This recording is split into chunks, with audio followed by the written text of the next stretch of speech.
हम जानते हैं कि पर्यावरण जागरूकता और संरक्षण का प्रश्न वर्तमान समय का एक अनिवार्य और गंभीर प्रश्न है। पर्यावरण हमारे जीवन का आधार है, लेकिन मनुष्य अपनी स्वार्थ सिद्धि के लिए अपने ही आधार से छेड़खानी कर रहा है, उसे चोट पहुंचा रहा है, उसे नष्ट करने पर तुला हुआ है। यह जानते हुए भी कि ऐसा करने से उसे और उसकी आने वाली पीढ़ियों को एक बहुत बड़ी कीमत चुकानी पड़ेगी। असंतुलित और प्रदूषित पर्यावरण के कारण आज पूरा जीवन चक्र प्रभावित हो रहा है। अनेक पशु पक्षियों की प्रजातियां लुप्त हो चुकी हैं और कई तो लुप्त होने के कगार पर हैं। समय रहते यदि इसके खतरे को नहीं रोका गया तो पशु पक्षियों की यह प्रजातियां किस्से कहानियों तक सीमित रह जाएंगी। आप सबके समक्ष अपनी एक कविता बोलो चिड़िया प्रस्तुत कर रही हूँ। मुझे उम्मीद है कि ये कविता आपको पसंद आएगी। चिड़िया तुम घर क्यों नहीं आती? क्या तुम्हें यहाँ की याद नहीं आती? सच भी है कि याद आए भी क्यों, अब वक्त है ही नहीं किसी के पास तुम्हारे लिए। कौन डालेगा अब तुम्हें दाना, कितना कम हो गया है आंगन में तुम्हारा आना जाना।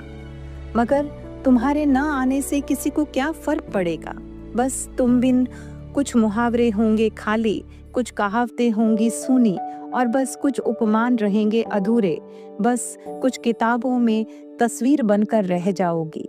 तुम्हारा चहकना फुदकना किसे याद होगा, और अगर हुआ भी तो क्या फर्क पड़ेगा। ठीक ही तो है, तुम मत आना चिड़िया अब आंगन में। अब चाह कर भी कोई तुम्हें देख नहीं पाएगा। फुर्सत ही नहीं है जब आदमी को आदमी से मिलने की। अब बातें कौन करता है फूलों के खिलने की।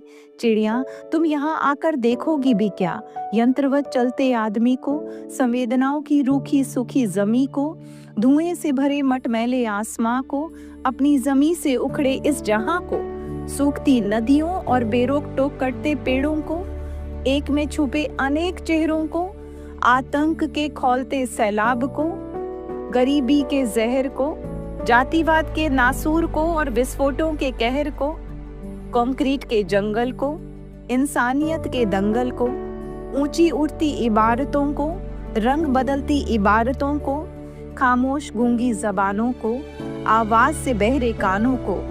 ओ चिड़िया क्या तुम ये सब देख पाओगी? बोलो बोलो चिड़िया क्या ये सब तुम देख पाओगी?